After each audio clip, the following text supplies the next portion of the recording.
भोलेनाथ कुछ नहीं बोले। भगवान भोलेनाथ जान गए जो प्रभु की इच्छा होगी वही होगा, जो उनकी इच्छा होती है वही तो होता है।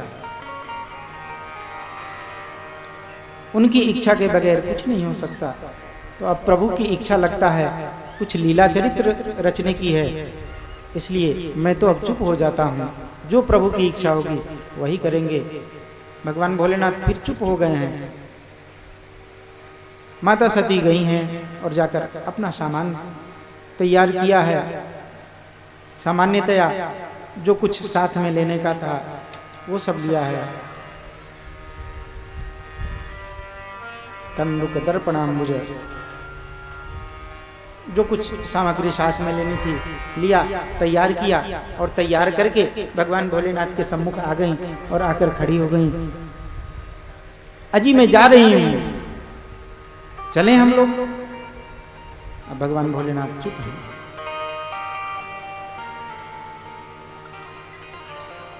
भगवान भोलेनाथ तो मना कर रहे हैं बार बार, देवी हमें नहीं जाना चाहिए, लेकिन माता जी जब मानी नहीं,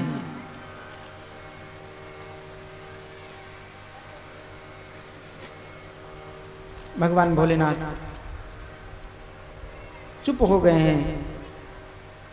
माता सती मानी नहीं, चल पड़ी हैं वहां से। साथ में नंदी को लगाया है। वृषेन्द्रमारोप्य विटंकितायुः। श्रीमद् भागवत जी में श्री व्यास जी कहते हैं वृषेन्द्रमारोप्य अर्थात नंदी के ऊपर आरूढ़ करके माता सती को वहां से भेजा है। और वो भी माता सती जब वहां से चल पड़ी हैं तब पीछे से नंदी को लगाया है भगवान भोलेनाथ ने, भागवत जी के अनुसार। माता सती नंदी पे बैठी हैं और वहां से चल पड़ी हैं। अपनी माता पिता के घर आई हैं। पिता भवन जब गई भवानी, भवन जब गई भवानी, दक्ष त्रास काहुन सनमानी, दक्ष त्रास काहुन सनमानी।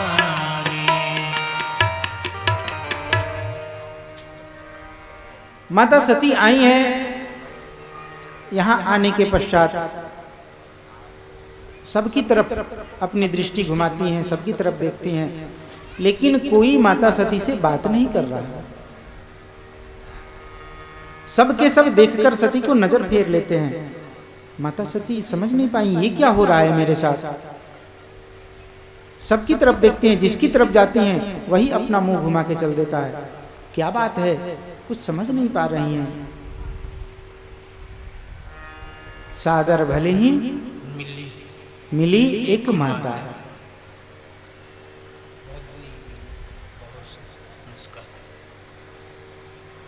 हमारी माताएं, हमारी बहनें जब अपने पीहर आती हैं, जब तक मां जीवित हैं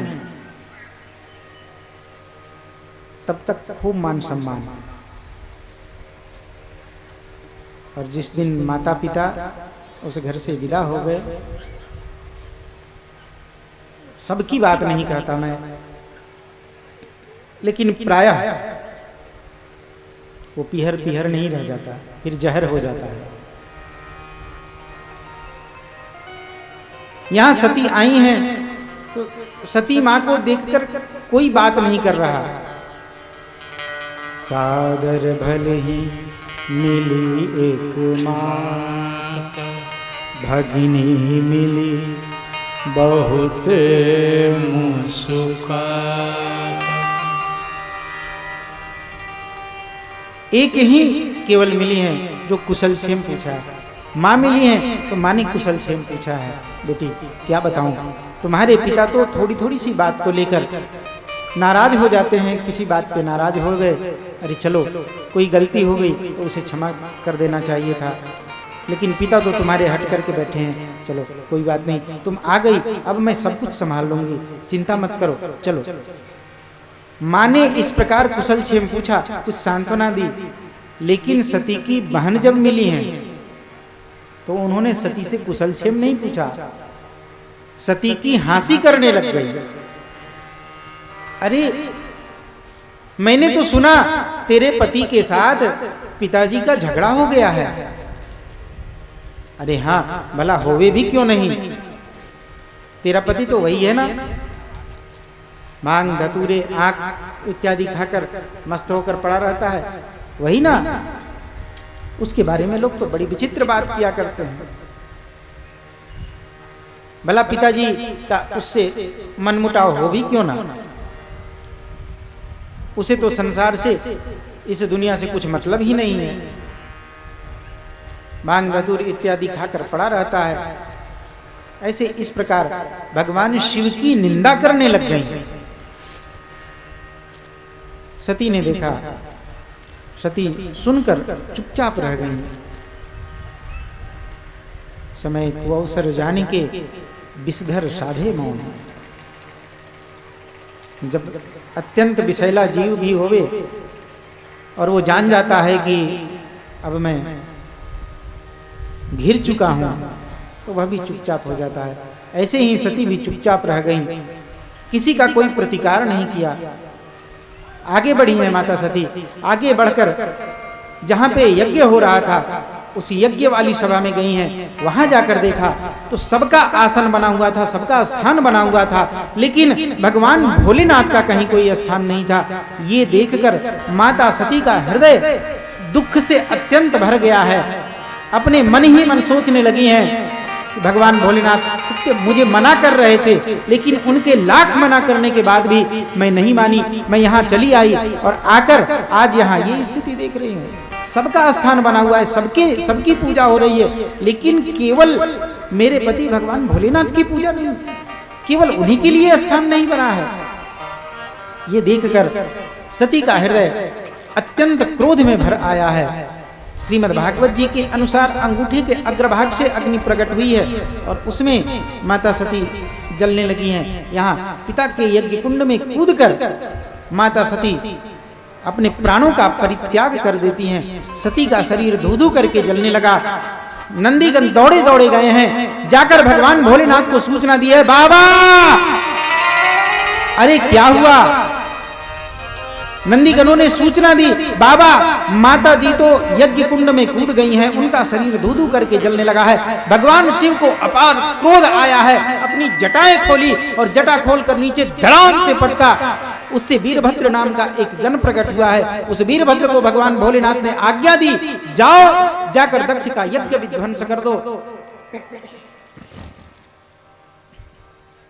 वीरभद्र दौड़ा दौड़ा आया है। वीरभद्र आकर दक्ष का यज्ञ विध्वंस करने लग गया। चारों ओर जहां स्वाहाकार हो रहा था, हाहाकार होने लग गया। सब चिल्लाने लग गए, बचाओ बचाओ बचाओ। लेकिन भगवान भोलेनाथ के कोप से कौन बचाने वाला था। वीरभद्र ने सबको ठीक करना शुरू किया। भग देवता की दांत तोड़ दी, उषा देवता की आंख फोड़ दी, दक्ष का मस्तक काटा और काटकर यज्ञ कुंड में डाल दिया। यज्ञ वहीं पे विध्वंस हो गया। सब देवता लोग चिल्लाने लगे, बचाओ, हमारी रक्षा करो, रक्षा करो। लेकिन भगवान भोलेनाथ के कोप से भला रक्षा कौन करता।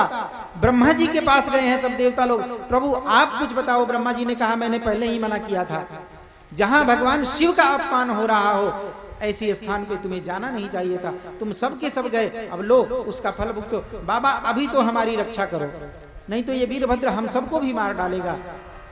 ब्रह्मा जी ने कहा, भगवान शिव के पास चलो, वही हम सबकी रक्षा कर सकते हैं।